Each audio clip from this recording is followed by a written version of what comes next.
Assalamualaikum warahmatullahi wabarakatuh. Perkenalkan, kami dari kelompok 5 yang akan mempresentasikan materi mengenai periode demokrasi dari tahun 1998 sampai sekarang.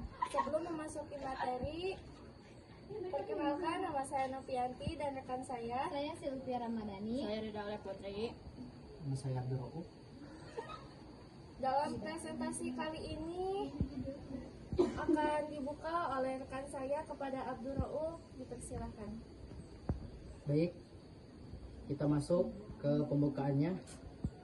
Bayangkan kita hidup di masa ketika masyarakat tidak bebas menyuarakan pendapat dan segala hal dikontrol oleh pemerintah. Itulah keadaan Indonesia sebelum tahun 1998.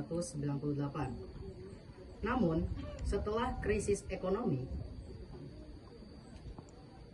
dan politik melanda, rakyat mulai menuntut perubahan besar.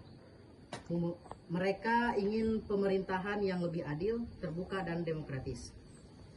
Peristiwa tersebut menjadi titik balik penting dalam sejarah bangsa kita, karena dari sinilah lahir masa baru yang dikenal dengan nama reformasi.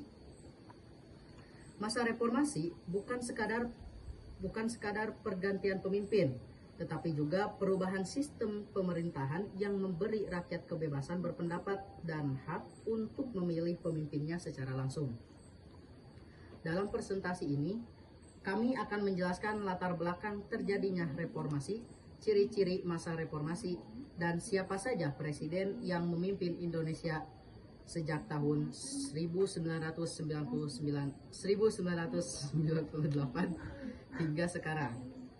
Melalui pembahasan ini, kita dapat memahami betapa pentingnya masa reformasi dalam membentuk Indonesia yang lebih demokratis, terbuka, dan berkeadilan hingga saat ini. So, selamat datang di presentasi kita kali ini.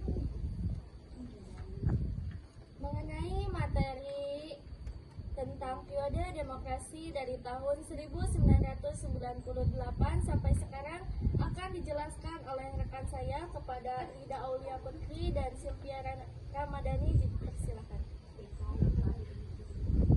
Periode demokrasi Indonesia sejak tahun 1998 hingga sekarang disebut masa reformasi. Masa ini dimulai setelah jatuhnya pemerintahan Orde Baru yang dipimpin oleh Presiden Soeharto pada Mei 1998.